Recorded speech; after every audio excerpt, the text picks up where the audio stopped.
while we're waiting, for those of us who are in the room, if you go down to the bottom of your screen, you can see a chat box, and we'd love to hear where you're sitting today. I'm here in Cambridge, Massachusetts, and but wondering where you are. And so if you go into the chat box, you can select all panelists and attendees and share what city or state or country you're sitting in today, so we can get a sense for who's in the room. And we're seeing San Francisco, welcome. Chicago, France, Philadelphia, Miami, Saudi Arabia, another Miami, someone else in Boston, hello, a neighbor, very nice. Singapore, Ecuador, Moscow, Washington, Berlin, Toronto, China, Guangzhou, wonderful. We've got India, Bogota, Silicon Valley, excellent. Houston, Madrid, Munich, Vienna. I hope everybody, I know not everybody can see all of these coming in. Be sure to share with all panelists and attendees. It's such a wonderful global community that we've got here. I'll just continue reading for those of you who can't, if you can't see some of these. There's another one from Silicon Valley, from Bogota, from New Jersey, Saudi Arabia, Dallas, another one from Toronto, Milwaukee. So wonderful, wonderful, Miami. Thank you so much for chatting in, everybody. I see Puerto Rico. I don't know if I said that earlier. This is one of my favorite parts of these webinars and these programs, is just to have that sense of everyone gathering from all corners of the world in one place to talk about something of common passions for all of us. So, so this is great. Thank you. Thank you for sharing. Well, it's 2 minutes after the hour, so let's get started. Welcome. I'm going to go ahead and share my screen, and so we can all take a look at the slides that we've got here. All right. So you are here because you have signed up for the MIT Entrepreneurship Online Bootcamp. I am Lisa Rohr. I am the Director of Learning here in the US for Emeritus. We are a partner with MIT to help bring this bootcamp to life. And I'm here today with Erdine Beshimov, who's the founder of MIT Bootcamps, and both of us are so pleased to be here. And we'll hear from Erdine in just a minute. So hello, everybody. All right, so let me tell you a little bit about what we want to get done today. I want to spend a bit of time at the beginning giving you some introductions to the people that are that are really putting this course together and making this course happen. Since you'll be seeing many of us along the way, we wanted to tell you a little bit about who we are. And we'll do a small bit of course overview, but the main event today is for Erdine to really talk a little bit about entrepreneurship and where we're going with this course, and give you some ideas to get you started. So I'll pass the microphone over to him to talk about some great stuff. And then we'll come back and just cover a few logistics, let you know a little bit more about how the course works around grading and stuff like that. And of course, we'll have plenty of time for Q&A at the end. So without further ado, and I should say, if you do have questions as we go, I pointed out the chat box a minute ago. There's also a Q&A box down there. That's the best place to put questions for us, because then we can start to manage those questions and get through them all. It allows us to organize those questions as they come in and make sure that everyone is getting answered. So please use the Q&A box for any questions you'd like us to address. We may not get to it right away, but we are definitely monitoring that. And we've got a whole team of people here that are answering questions in the background as well. So by text, if we don't answer them vocally here in the webinar. So please do use the Q&A box.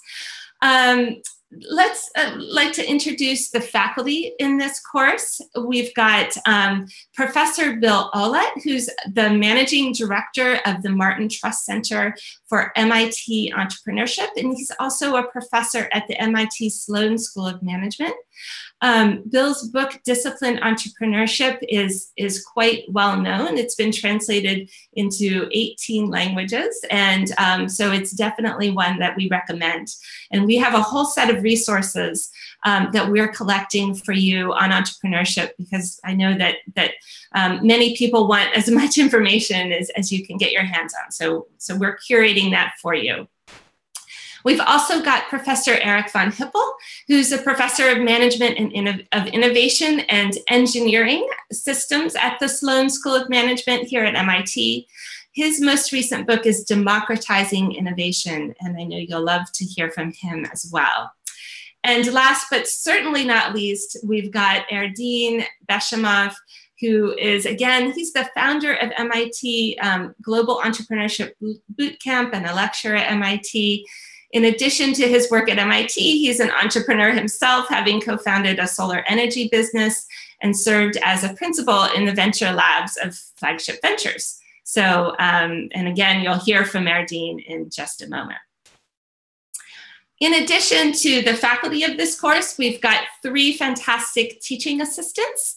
The teaching assistants, Rodrigo, Michael, and Dan, will be giving you feedback on written assignments, as well as they're there to support you in your learning, answer questions, those types of things. They're available and here for you. And you can read bios for everybody on our learning management system, which we'll cover in a little while. We also have quite a large group of support team that is supporting this course. I've just put a few of our leaders here, Marie, Sharvin, and Kanishka, but we have many more that are here to, again, answer questions for you and support your learning, make sure you have what you need. And I'll show you how you can reach out to the support team and get help towards the end of the webinar. One of the most important and innovative and wonderful things about this program is our coaches. We have a whole bunch of entrepreneurs that are going to be there to coach you as you go through the course. You'll have 5 sessions with your coach, and your coach is really there to help you along the way, help you as you encounter roadblocks. You'll be working in a team. If you're having challenges on your team, your coach can help you work through those. But really, they are there to give you some of that very personalized feedback and make sure that you're able to make progress on your ideas. Entrepreneurship isn't easy. These guys are experienced. They've done it before. They've been successful. Many of them have been coaching boot camps in person and online for a number of years. So they bring a lot of experience to the table, and we are just thrilled to be working with such a dynamic group. I'm sure you're going to love them as well. Okay, so that's a little bit about us. We want to tell you a little bit about you. And sorry, this is a little bit small, I'm realizing, so hopefully you're able to read it. This group comes from a whole bunch of different countries, as you can see. US folks represent about half of the group. And as you can see, we've got quite a few people from Europe, from South America, from the Middle East. And I know from our earlier chat, we've got some folks in East Asia. This is current as of yesterday. There are still people joining the course, actually. So this will change a little bit over the next few days as we get some last minute joiners in. But just wanted to give you a sense for who else is here and where they come from. So really encourage you to reach out to people, get to know the others. It's a lot of fun, and one of the benefits of doing an online course like this is really making some of those global connections. Another fantastic thing that we're really excited about this group is the work experience. So if you take a look at this pie graph, again, the labels are a little small, apologies for that. But we've got about 2/3 of you with 10 or more years of work experience under your belt. So again, we've got an amazing group here in the cohort, and I think that you all will learn a lot from your coaches and from the webinars and from the videos, but I think you also will really learn a lot from each other. So do take advantage of this global and experienced group of people that you have on the course with you. Get to know them, and we'll talk a little bit more in a bit about how you can actually get to know them and make connections. This is a graphic just to show you a little bit of the learning journey. I'm not going to go through it all right now because you can see this on the learning management system, but you can, as you see, we're going to go through a very organized and disciplined approach to entrepreneurship in this course. And Erdine and the other faculty will take you through a very step-by-step approach to entrepreneurship. And all along, you'll be building your own portfolio of information that will culminate in the business plan pitch at the end of the course. Just to give you a sense for what's coming up, I want to highlight a few aspects of our learning journey before I hand it over to Erdine. These are the first 5 weeks. We consider this week, we call it a week 0. It's really an orientation week, and it's a chance for you to get onto our platform, start to become familiar with it, review the syllabus and grading, and just kind of get acclimated to the course, start to discover who else is here, get to know the faculty and those types of activities. The content will start in week 1 on June 14th, 1 week from yesterday. In this course, we consider every week starts on a Thursday. So every Thursday, we'll roll out a new set of content for you. You'll get an email from us saying that the content is there and ready for you. So, a few other things just to highlight here. You'll be forming teams. And again, we're going to talk more about this, but you'll be forming teams over the next week and 2 weeks, really. And then you'll be working in your teams. Your first coaching session will happen in week 2 after teams are formed. And then we have another coaching session in week 4. Notice we also have webinars every week. So those webinars are a great chance to get more insight into the topics of the week, as well as ask questions. We always want to save lots of time for Q&A in the webinars. We have 3 more coaching sessions happening in weeks 6, 7, and 8.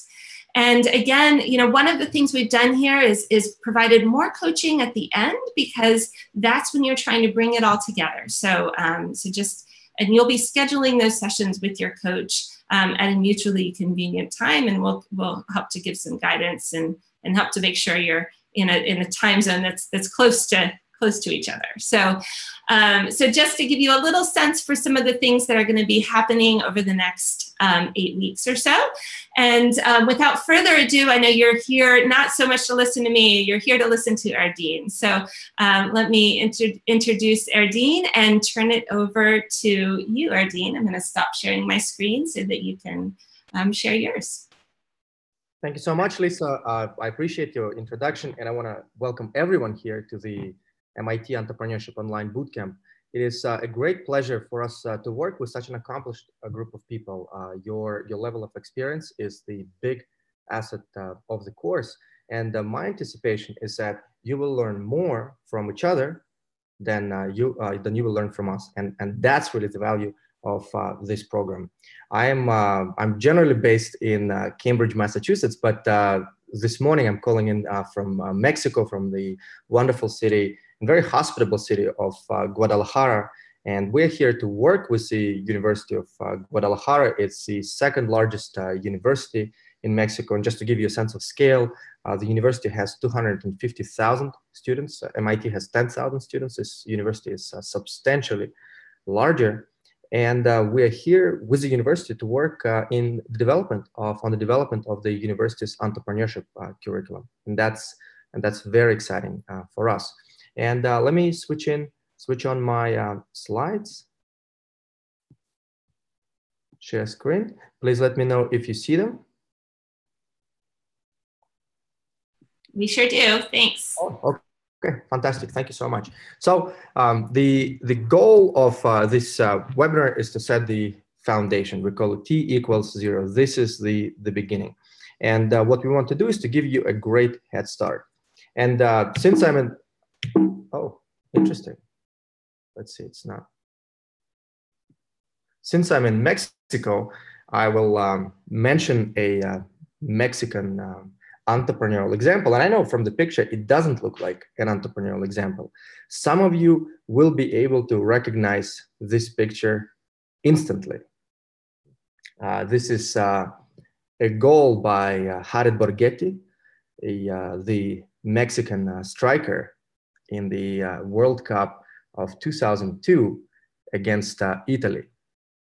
And you can see, and Jared Borghetti is the player on the left side of the picture.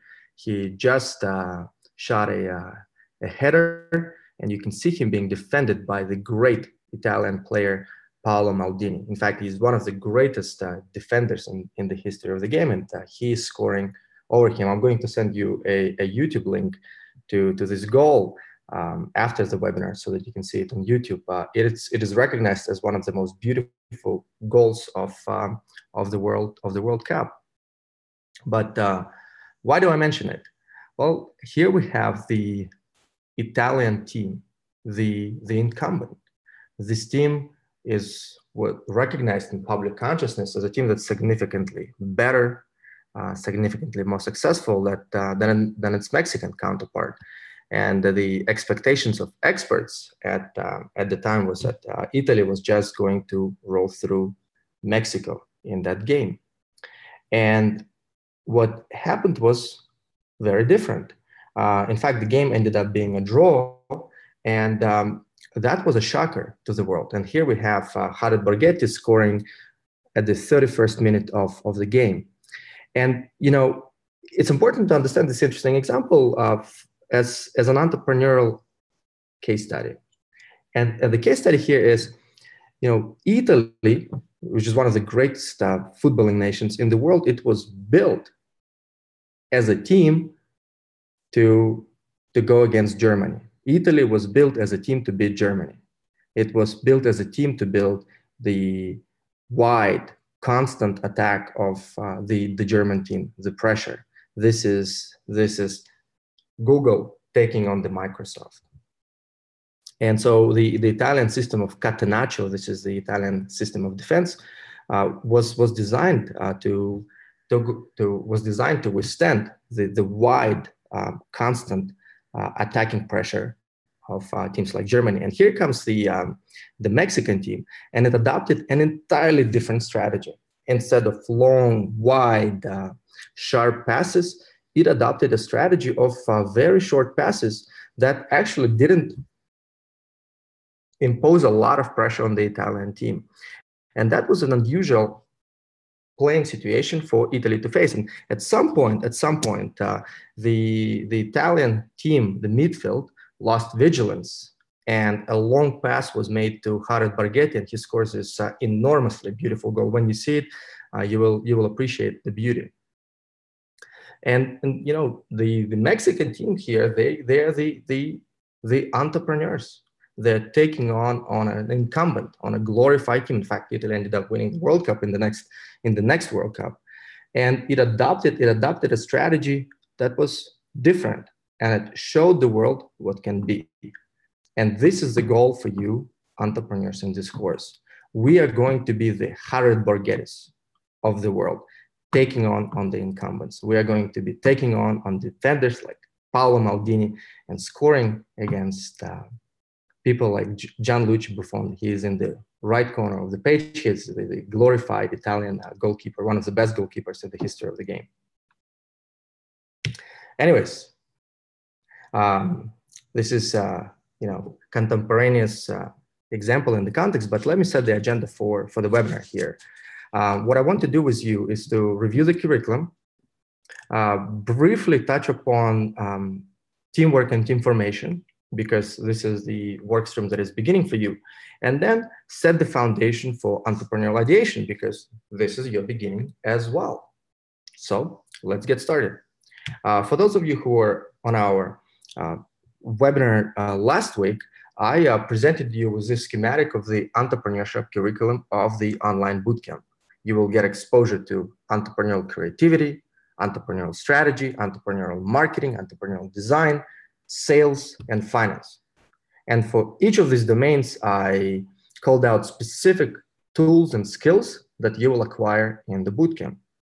But guess what? This picture is not complete. And it is not complete because it misses entrepreneurial leadership and entrepreneurial organization. And these two domains are going to be the domains of implicit learning. Yes, of course, we will be covering these aspects of the curriculum explicitly, but you learn much more explicitly by doing. And that is why you work in teams. When you work in teams, when you conduct action learning, a lot of your learning becomes implicit, and implicit learning is very, very powerful. And the specific skills that you will acquire here, they overlap. You know, as an entrepreneurial leader, you will learn to present yourself. You will learn to influence others. You will learn to acquire people sense, your ability to evaluate others for entrepreneurial situations, right? This is what you are learning as part of your team formation process. You will also learn resilience. This bootcamp experience promises to be challenging, and resilience is going to be an internal capability that you are going to foster, and we're very happy about it. Now, in the domain of entrepreneurial organization, you will get exposure to entrepreneurial team design, to team building, and to the management of complexity.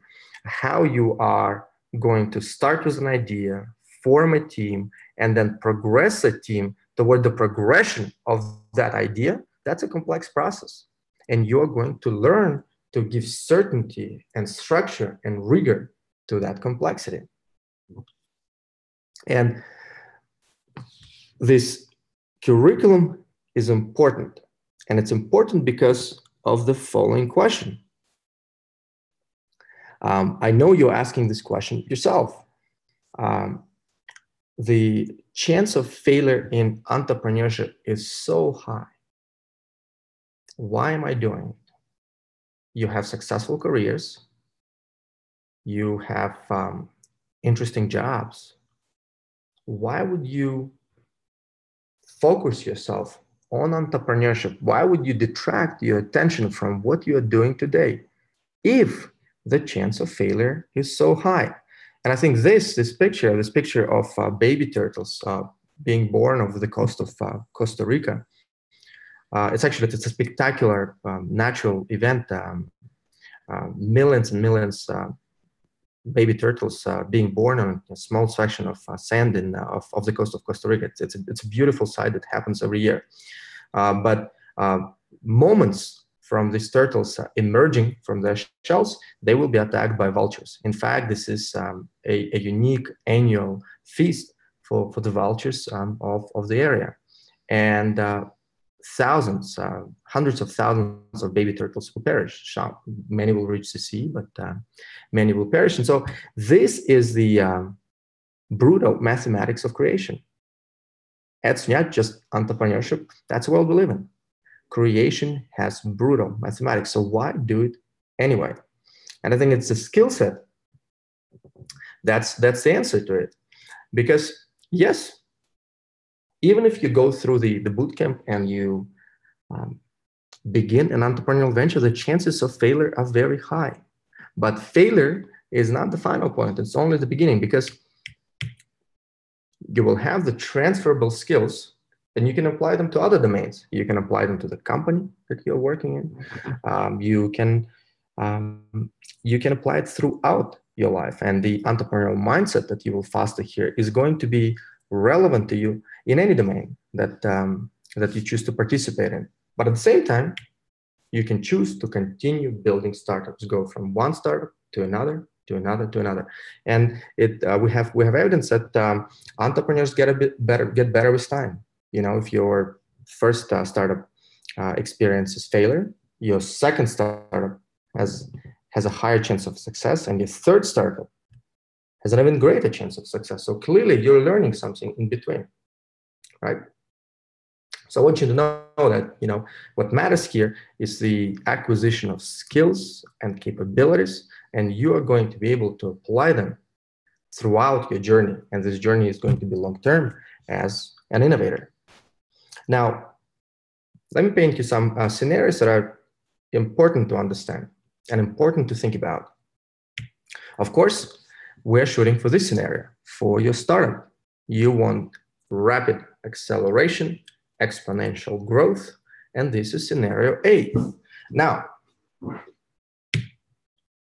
many cases exemplify scenario B. You're growing, developing, but not so fast. Your growth is protracted, your growth is prolonged, and it may even be plateaued. And there is a third scenario of rapid failure.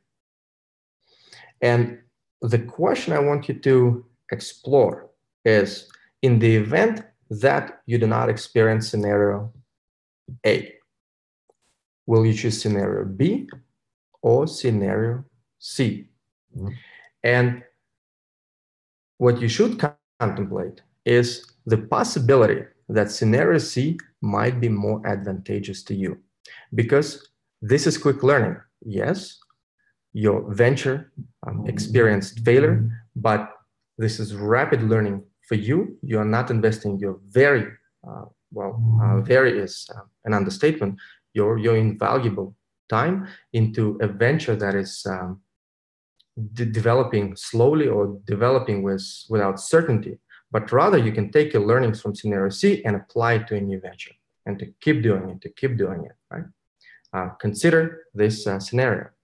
Now, let me start shifting to the team formation aspect of the journey.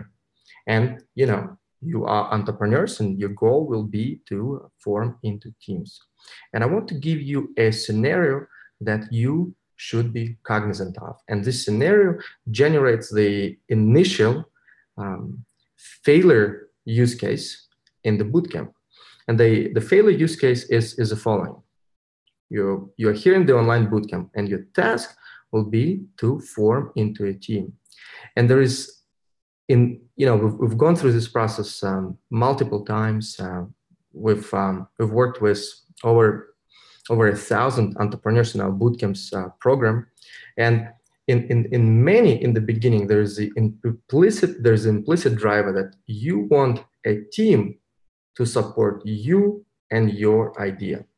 And I guarantee you that some of you in the program here are implicitly motivated by this intention.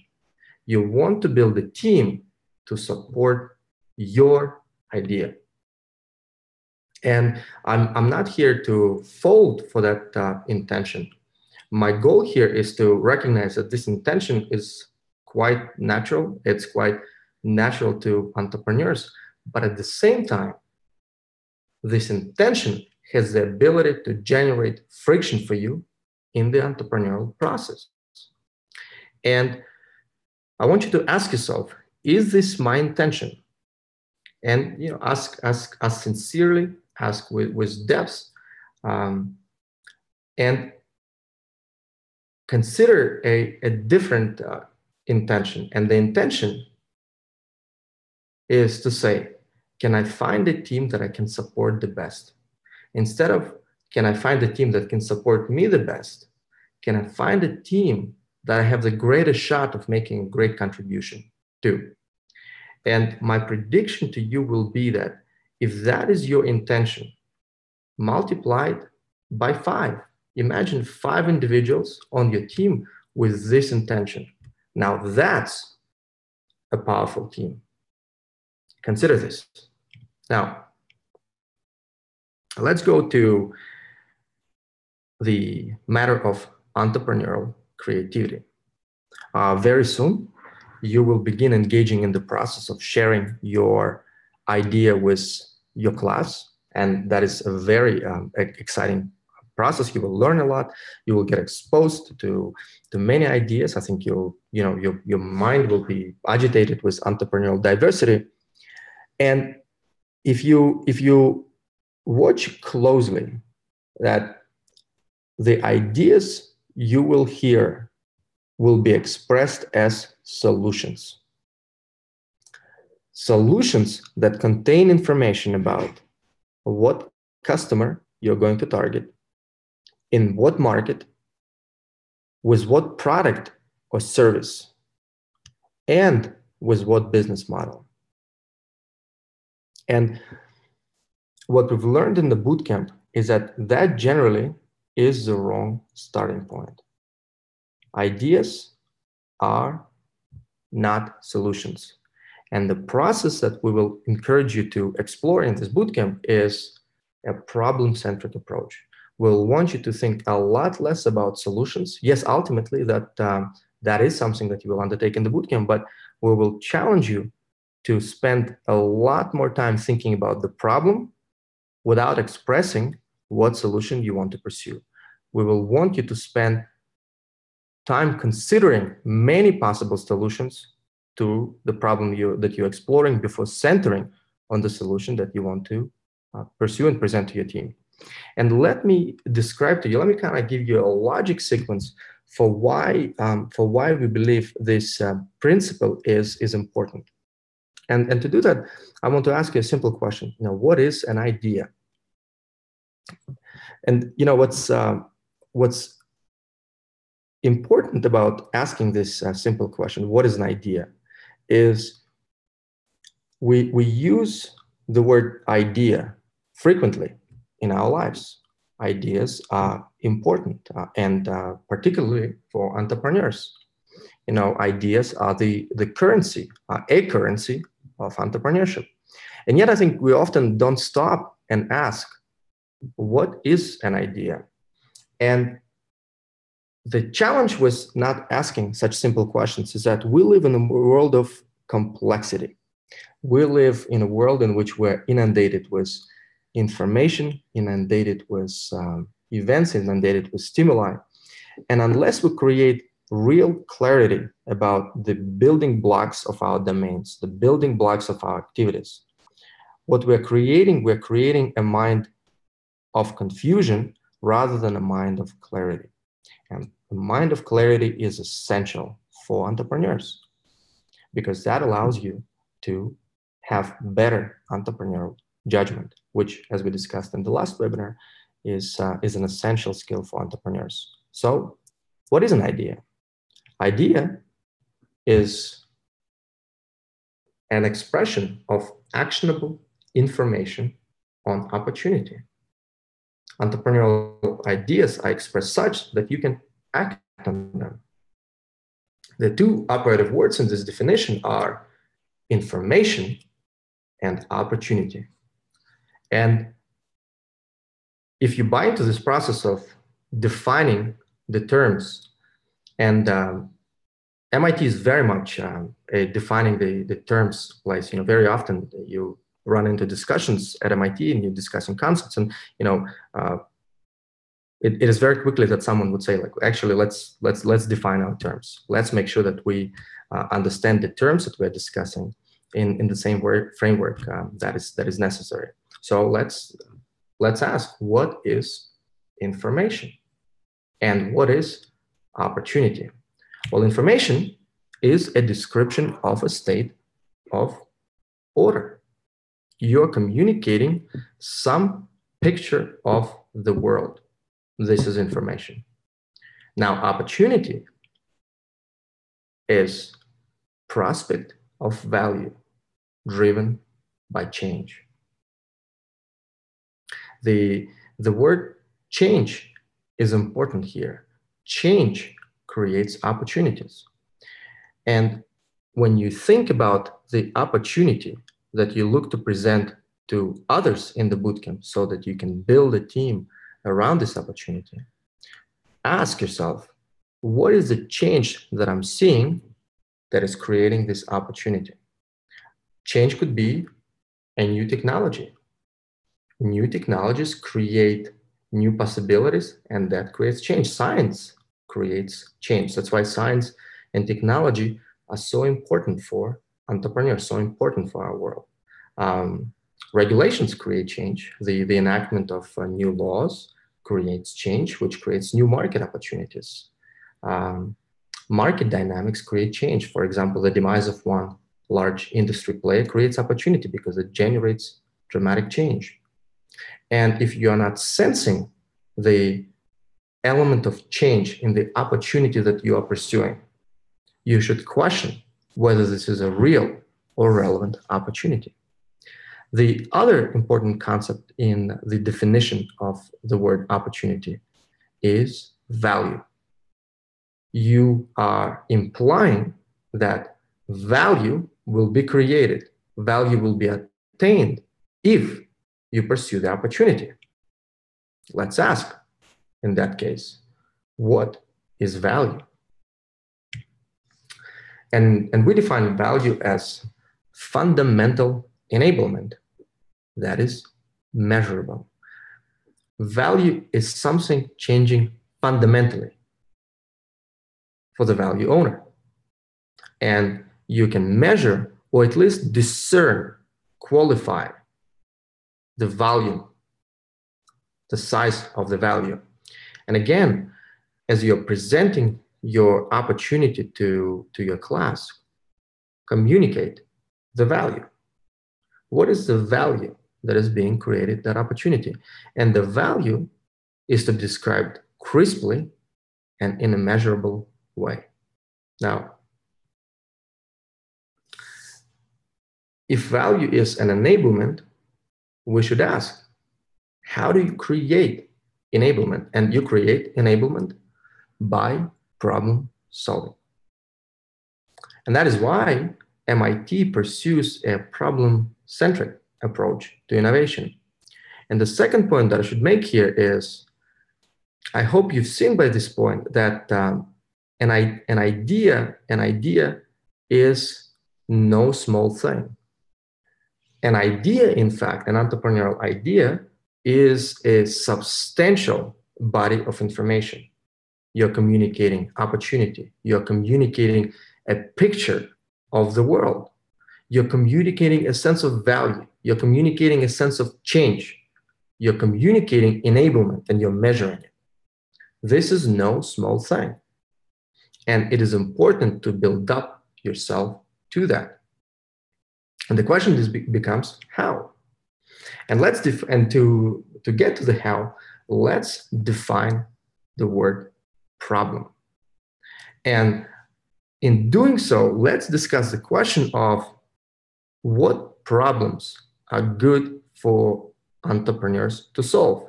If you are to pursue a problem-centric approach, well, then you should ask, what are the different kinds of problems that exist? And what problems should I address as an entrepreneur? Because as an entrepreneur, I'm sure all of you are in this position. You can imagine a million different problems that you can pursue.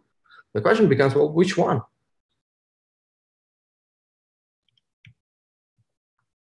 And the beginning of the definition is that a problem is a gap between current and desired experience, right? That's a very natural way to see problem. But the definition of an entrepreneurial problem does not stop there. And it goes to say that it is a gap that does not have a feasible or obvious solution. Let me pause on this for a moment and offer you an example of a person who was seminal for the world of entrepreneurial problem solving. His name was Genrich Altschuler. He was a scientist in the Soviet Union, and he is a person who is behind the problem solving method known as TRIZ. And I recommend that all of you explore this method, even though it's somewhat beyond the scope of this bootcamp, I recommend that you study this problem-solving method. And the insight that Genrich Altschuler attained is that problems that create opportunities for innovation, and this is what you're looking for. You're looking for a problem that will give you an opportunity to innovate, do not have a feasible or obvious solution. And he arrived at this insight by analyzing 40,000 patent applications. He wanted to understand the patterns of innovation in inventions. What are the commonalities between inventions? And his conclusion was that you know, innovations contain a contradiction, and the contradiction is expressed in the fact that the solution is either not feasible or obvious, and that forces innovators to innovate. And so the answer to your question of what problem should I pursue, good entrepreneurial problems are when you aren't sure what the solution is. And so if you are at this point in the bootcamp and you plan to engage with your potential teammates, and you think you know exactly what the solution is to the problem that you're exploring, what exactly that idea is that you should pursue and that your team should be so excited and inspired to pursue, there is a good chance right there, your opportunity for innovation is reduced. And in fact, if you find yourself in a situation in which you observe a problem, but you aren't sure what the solution is, in fact, even better, if you've explored possible solutions and still don't know what the solution is, you're exploring a complex problem, that is a very good sign for an entrepreneurial team. And this is counterintuitive because you're often expected to know exactly what you're doing. When people ask you, what is your entrepreneurial idea, you have the pressure to communicate the full body of information, to communicate what exactly you're going to do. And right there, without knowing, you're reducing your opportunity for innovation. Let's progress. And I want to introduce you to the cycle of entrepreneurial creativity and continue the discussion of how do you go and find problems that do not have a feasible or obvious solution. I call them the solvable unsolved problems. You want a solvable problem that is currently unsolved. And if you can solve it, you have the ability to create a fundamental enablement value. And the cycle, the center of the cycle is a solution. And really, this is the chances are this is what you have in your mind right now. And what you're looking to do is to find a method to bring this solution to the market. This is your product. And this is really your idea. And my sense is that your goal for the bootcamp is to find a system to make that method replicable and scalable. But as I will demonstrate in a moment, this is the second half of the entrepreneurial cycle.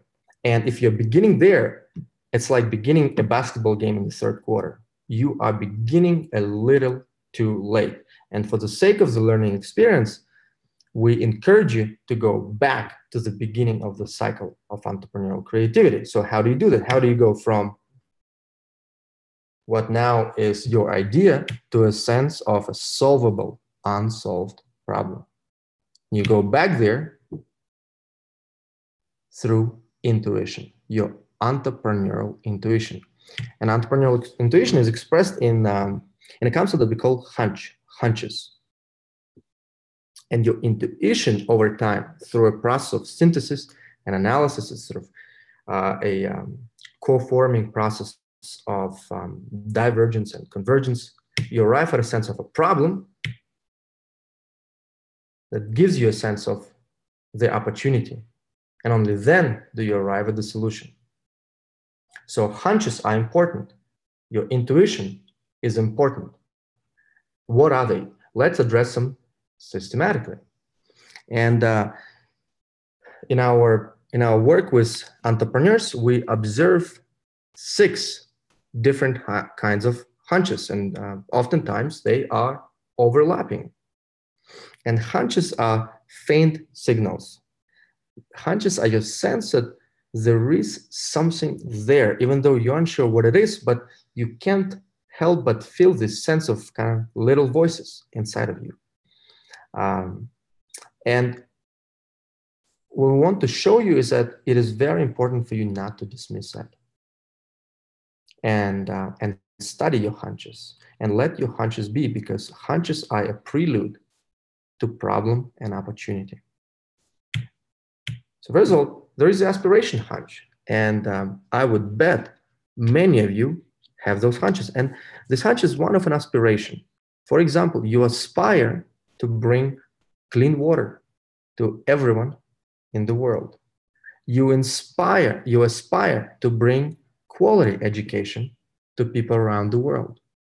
You don't know exactly how you will do that, but you have this aspiration. You have a hunch that this is important, and you have a hunch that this is something that you want to do. Important hunch. Next hunch is one of anticipation. You anticipate a change in the world. And as we discussed before, change creates opportunities. So you anticipate an opportunity. For example, I'll give you an opportunity that I anticipate. I have a hunch. We are currently enjoying the experience of online education. And I think that's an important experience because the majority of education, I anticipate, will move online. We're part of such an important process of educational remaking. The format of online education is very powerful. Look at us. We're here online, people from all over the world. It is very difficult to get us into a single classroom. And yet we have the experience of being together. That is enormously valuable. But at the same time, I anticipate that as more education moves online,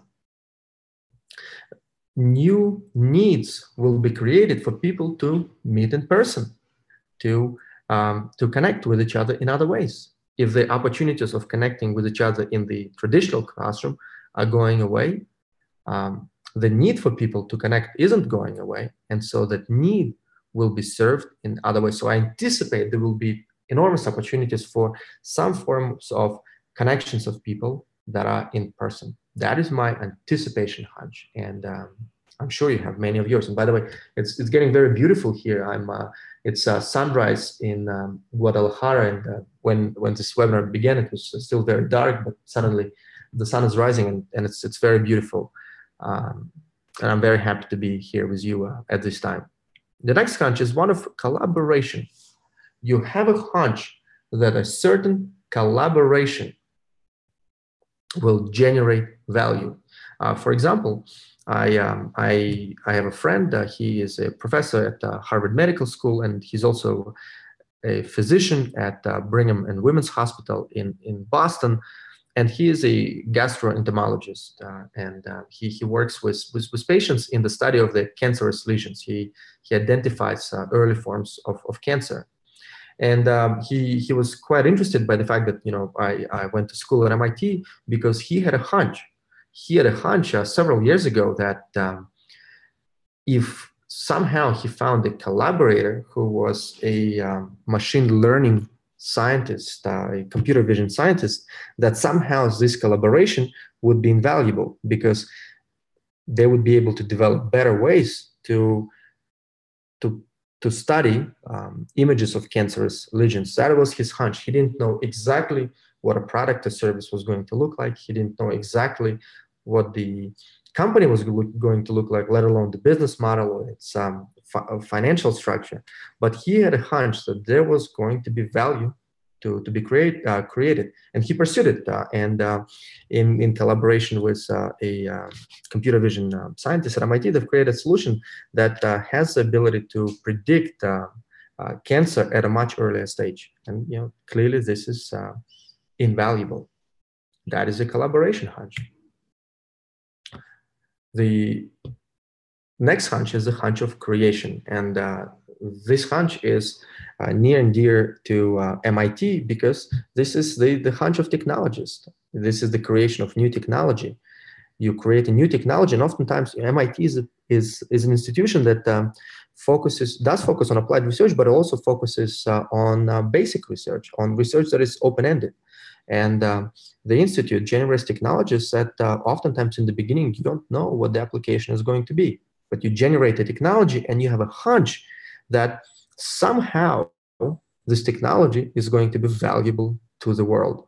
And in fact, I have a personal experience with this hunch, and that was for a company that I had the fortune of co-founding, Ubiquitous Energy. This is a company that I co-founded at MIT with the MIT inventor, Miles Barr, who invented a technology for transparent and substrate independent solar panels. Transparent is an easy term to understand, but let me explain. Substrate independent, meaning you can put solar cells on any surface. You could put solar cells on paper, you can put solar cells on fabric, you can put it on glass, you can put it on metal, on any surface you want, you can put solar cells on. And we had two other co-founders, a professor at MIT, Vladimir Bulovich, and a student from Harvard Business School, Bart Howe. This company, you can look it up. The company is called Ubiquitous Energy. It's based in Menlo Park. It's a company I'm very proud of. I've moved on since then. I'm at MIT. But our hunch was that, like, hey, we don't know how exactly this technology will apply to the world. We don't know where exactly you will need substrate-independent solar cells. But we had a hunch that the technology was so transformative that we will find an area of application. That was our creation hunch. And I know many of you are experiencing it here as well. The next hunch is one of fascination, and it's an important hunch. This hunch is one of you being fascinated by a certain phenomenon. You don't know how to make sense of that phenomenon, but you're fascinated by it. And I'll give you my fascination hunch. My fascination hunch is that, when I teach in-person settings, in a physical classroom, what I observe is that students often take pictures of my slides, and generally the more dense my slides are, the higher is the chance that the students in the room will be taking pictures with their smartphones of my slides. So if I present a graph, if I present a schematic such as this one that you're seeing now, I generally see several students taking out their smartphones and taking pictures. And I'm really fascinated by this phenomenon. I think it's a very interesting behavior. I think it's an interesting behavior because students often don't go back to the pictures. The pictures are kind of there. We accumulate thousands of them. But if you're not going to go back to the picture, why are you taking it? Sometimes they do go back to them. Sometimes they don't. And if they do that, clearly this is valuable to them. They're looking to remember the content. I'm sure that's not all of it. So I don't know. I'm fascinated by it. I'm really fascinated by this phenomenon. I think there's actually an opportunity here for a service. I don't know what kind, but I have a hunch that there is something that I'm fascinated by it.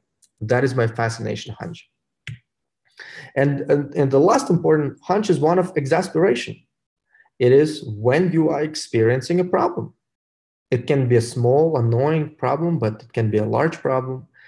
The exasperation hunch, for example, that Nick Woodman, the founder of GoPro, had.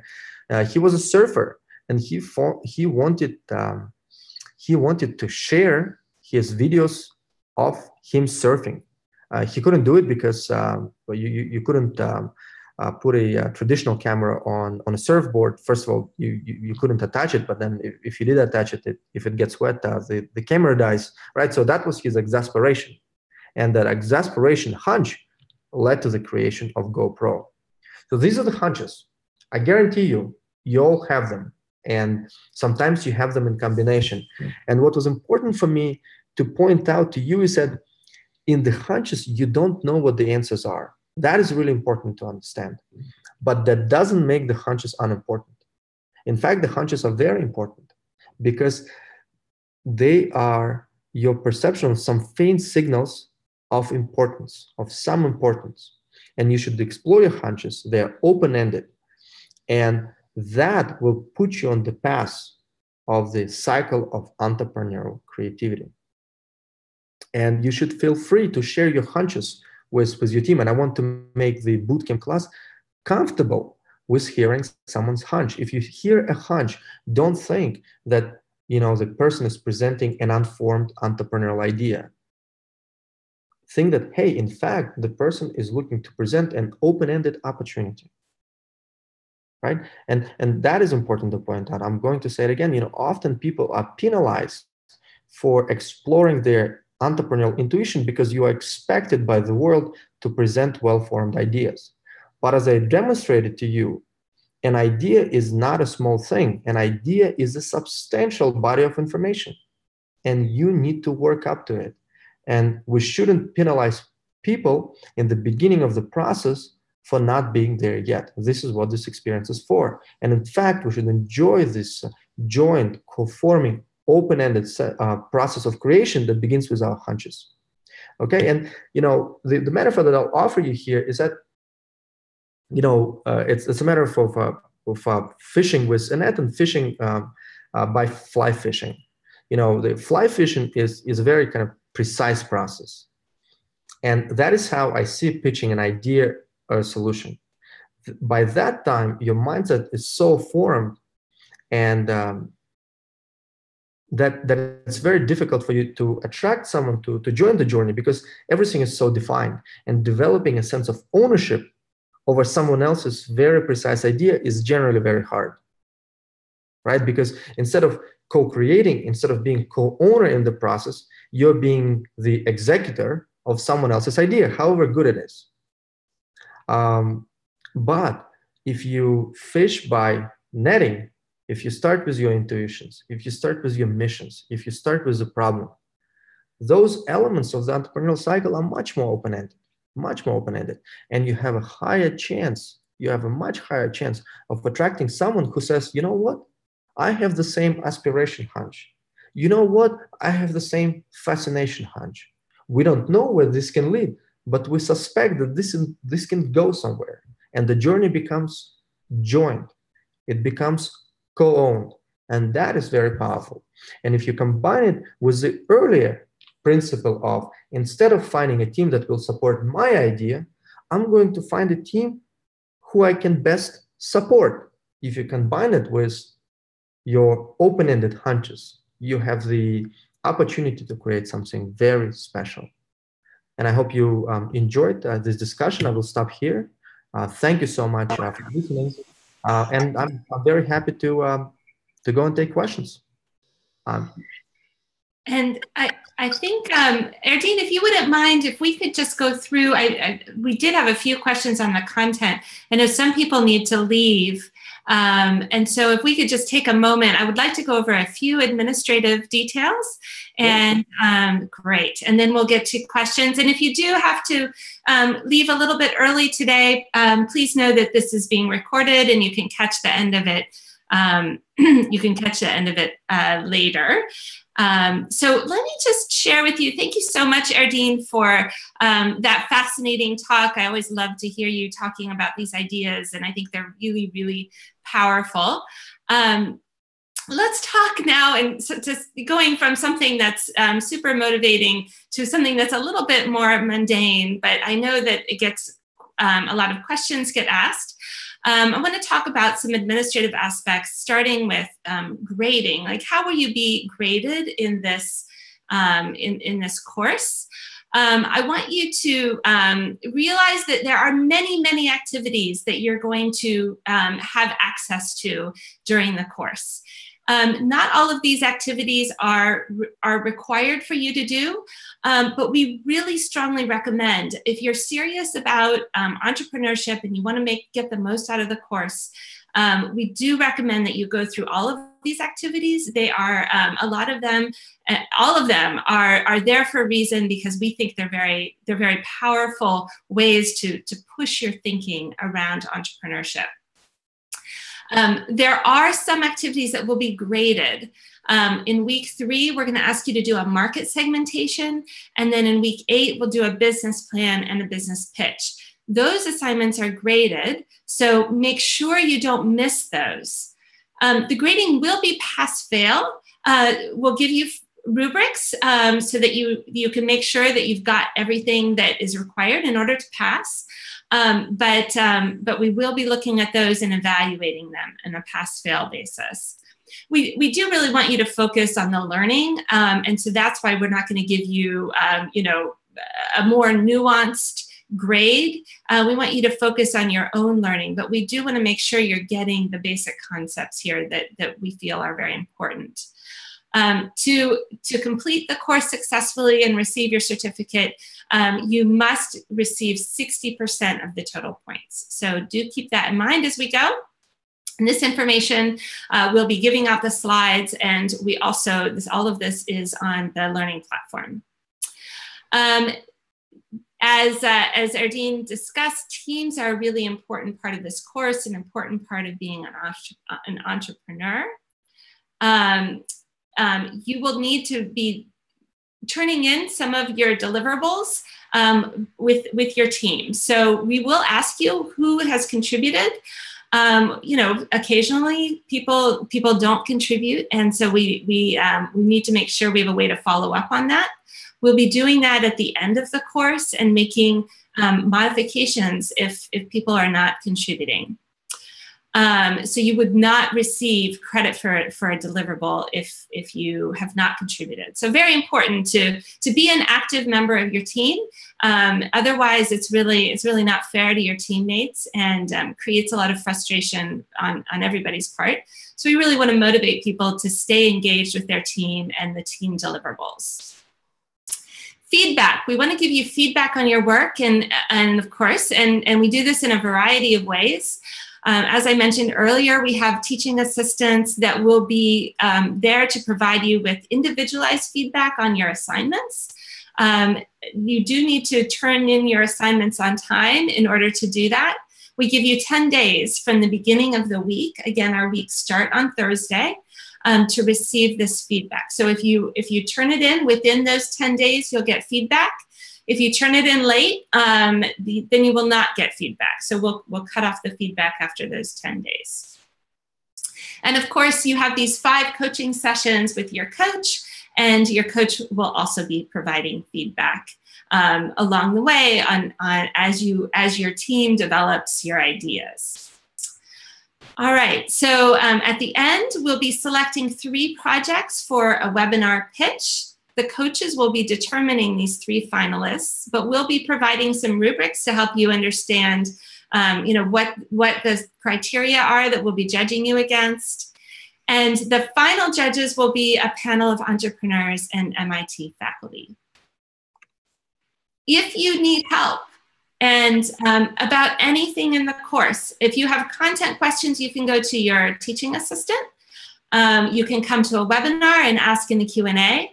But if you have questions about the platform, about grading, about anything on the administrative side, please use the support tab that's in our learning platform.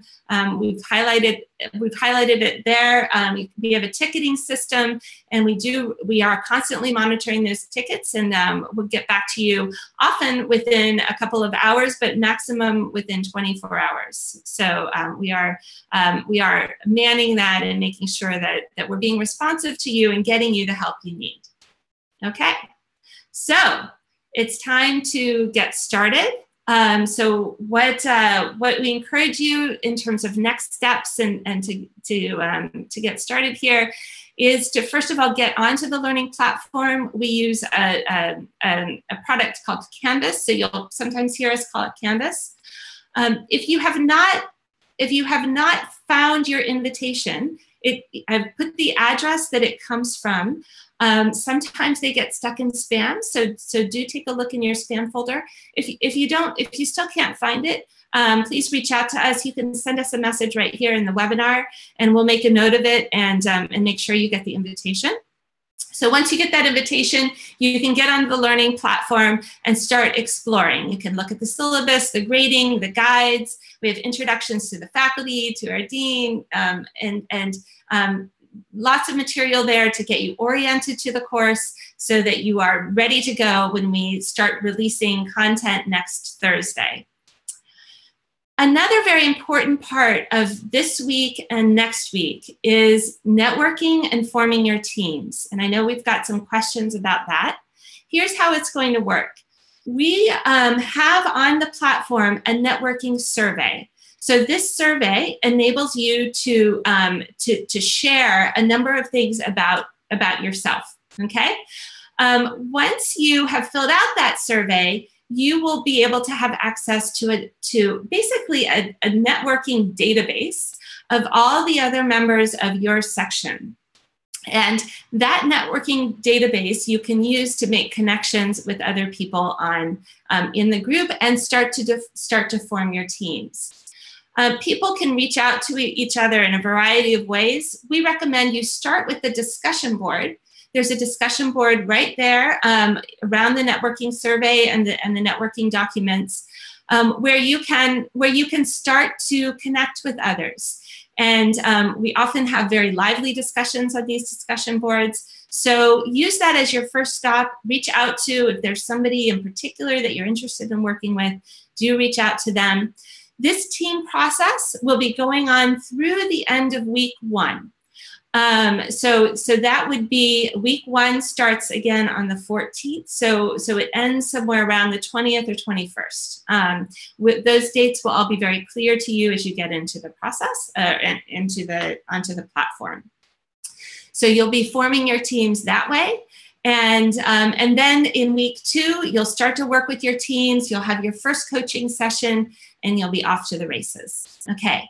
I know we've got a ton of questions coming in and we're getting short on time. So I'm going to go ahead and stop sharing my screen and let's start tackling those questions. Okay. I apologize, I was on mute. Sounds great. Thank you so much, Lisa, for the foundation that you said. I see so many comments from the students and we really appreciate it. Thank you so much for being in this course, for investing in yourself, investing in us. And it's a great experience for us and we look forward to building on it. I just sent you all a link to download the presentation. You have it right away, and also we'll post it to the platform, to Canvas, where you'll have it all the time, but I want you to make sure that you have the content right away. And also, I posted the video to the great goal by Jared Borghetti. Enjoy it. The World Cup is around the corner. There's no reason for us not to enjoy it. So take it away. And let me go into questions and see what you're asking. Okay.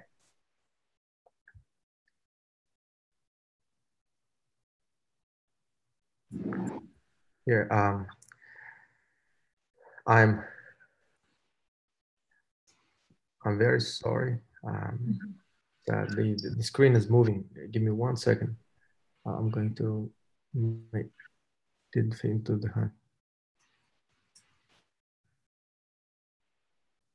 So we have a question from Elver team that I can't understand well, and I apologize for that.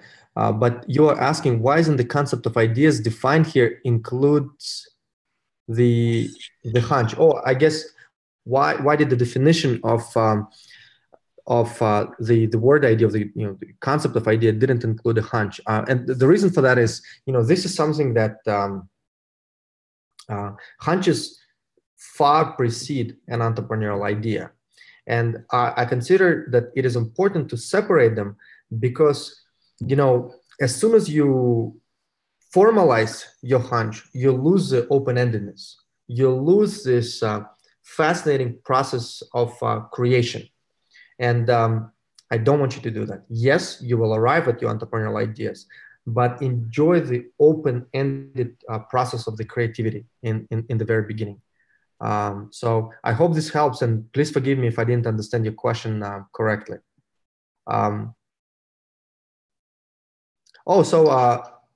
Keith, I don't think Keith is asking a question, but he's making a comment. Keith is saying that the scientist that Erdine is talking about was from the USSR, and he worked on finding feasible ideas. That's entirely correct. Actually, both statements. What Genrich Altschuler wanted to know is how to find feasible technology ideas, but he ended up arriving in this at this system of trees in which he understood the power of ideas that do not seem feasible in the beginning, or ideas that are not obvious, solutions that are not obvious at the start. And yes, indeed, he did go. He did work in the Soviet Union. And for those of you who would like to know, I actually was born in the Soviet Union as well. You know, it's a country that no longer exists, and it's I believe that in my case, the fact that I was born and grew up in a country that ended up disappearing, that actually led me to becoming an entrepreneur, because the sense of change and your country collapsing is dramatic change. The sense of change got ingrained in me, and it tilted my personality toward entrepreneurial behavior. And I'm sure you can find similar processes in many of you, although of a different perhaps political context. But could you just write the name of that entrepreneur in the chat box so people could see it? I think they want, or the scientist. Let me. You know what? Let me just progress with questions, and I will post it in the chat box. Okay, thank you. I will most definitely do it, but let me post the system trees. You can go ahead and look at it, and I'll post more information later. Okay, great, thank you. Just 10 things at once, but.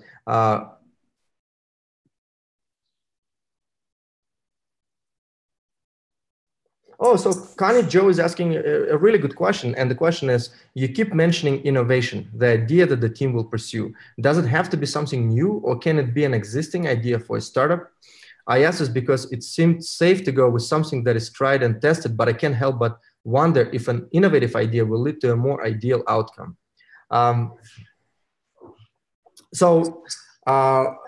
Two levels of answers here. Yes, of course, you can work on your existing idea. That is not the issue, and you should know that we are a learning experience here. We're not an accelerator, and so my goal is not to build your next company. My goal, and this is our joint goal, and this is the goal of Bill and Erica, the other faculty in the course. We want to give you the skills that you can apply over 30 years of innovation, over the rest of your lives of innovation. That is our goal. And yes, your startup idea can or cannot work, and I hope that it becomes very successful, and you then arrive at a point when you want to do something new again.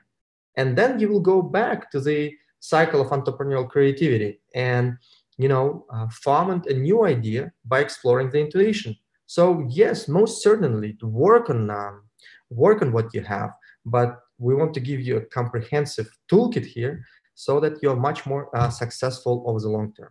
I hope that helps. And Connie Joe asked, I really appreciate your comments, Connie Joe. You're saying that I'm feeling insecure about developing the idea. Don't feel insecure. This is a learning process. It's very important for you to know that you shouldn't be afraid to make mistakes. In fact, an element of the process is designed for you to make some mistakes, sometimes to make mistakes without knowing them, so that we have an opportunity to correct them. And that creates learning moments. So no. This is the bootcamp is to practice. The bootcamp is to practice the new you. I really want you not to have that feeling, but I understand where this feeling comes from. Okay.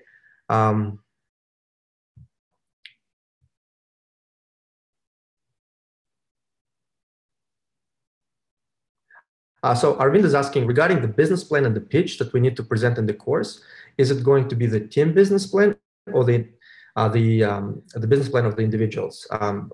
We have two tracks in this bootcamp. One is the solo track for you to work on your idea individually, and then the team track, and this is the team track to work on your idea as a team. So if you're on the team track, you're presenting your team's idea, your team's pitch.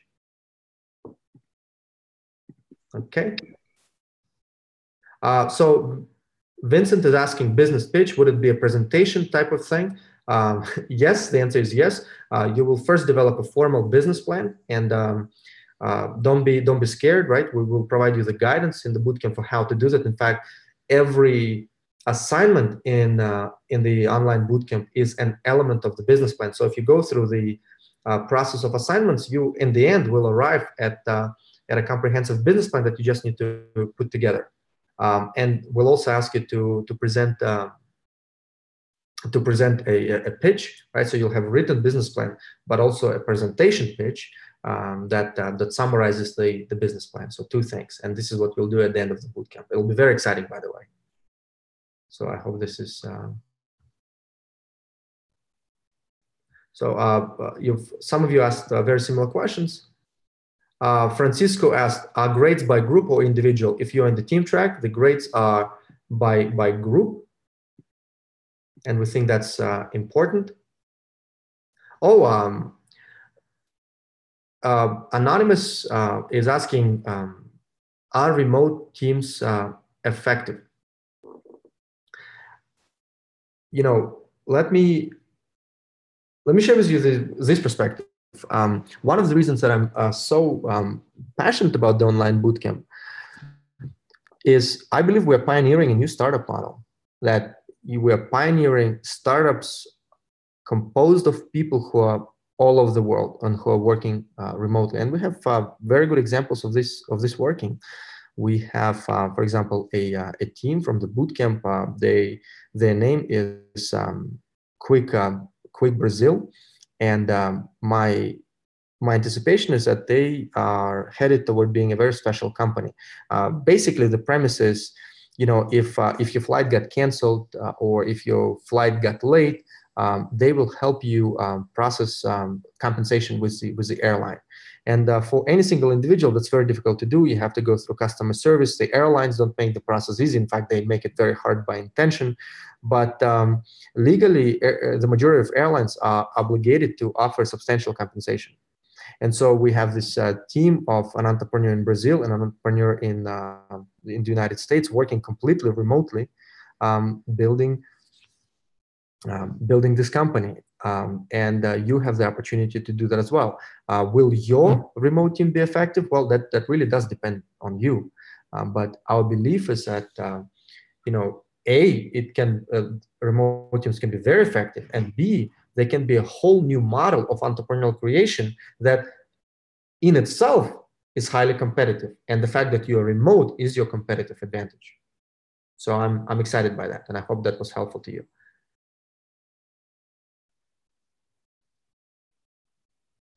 Also, someone is asking, you know, is it okay if I have my idea and then I change it when I join with the group? In fact, that's not just okay, that's encouraged, and very likely that's what will happen. One of the things that we're looking to teach in the Entrepreneurship Bootcamp is not to foster attachment to ideas. You know, it's very common for entrepreneurs to get so attached to their ideas that, you know, they pursue them against reasonable evidence. And what we want you to experience is a cycle of trying many different ideas and trying them with people in teams and enjoying that process. So totally okay.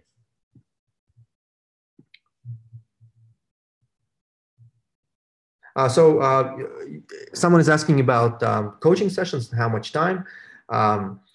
Your coaching sessions will be in teams, and each coaching session will be for about a half an hour.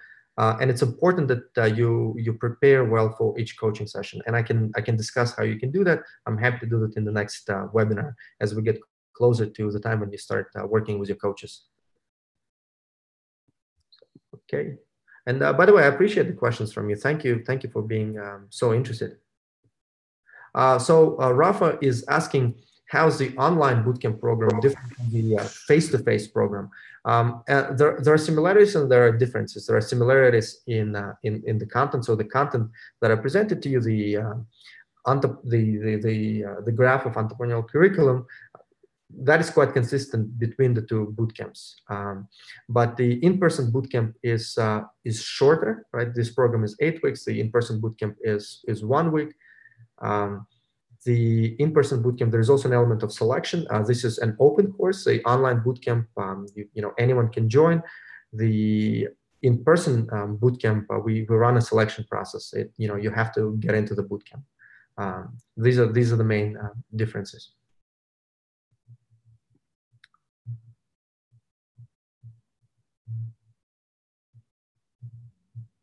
Oh, so Kader Jan, and I'm sorry if I'm not pronouncing your name well. It is important for me to pronounce students' names correctly. So correct me, please, if I went wrong. But you're asking a really good question. Is there a good practice to capture, know, describe hunches when they occur? I don't know about best practices for recording your hunches, but I do think it's important to record them. And when you have it, take a moment to write it down. Take a moment to leave yourself a voice note by WhatsApp. One of the things I do, I create groups for myself on WhatsApp, and they're on different topics.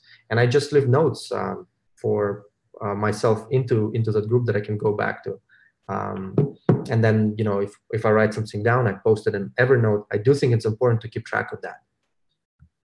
But this is what I do, and if you have best practices that you'd like to share, I would love to hear them. Let's see.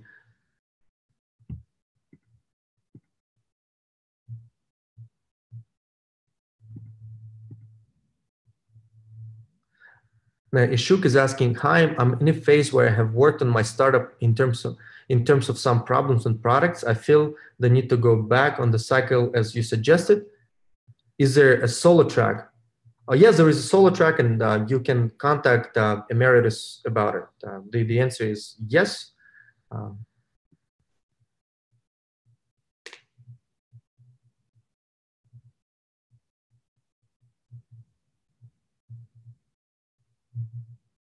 Oh, so Ever Pedersen is asking, it's a good question. How can we avoid boiling the ocean, meaning doing too much with our opportunistic problem? That is, how can we focus in on our problem in a way that is not too broad and not too focused?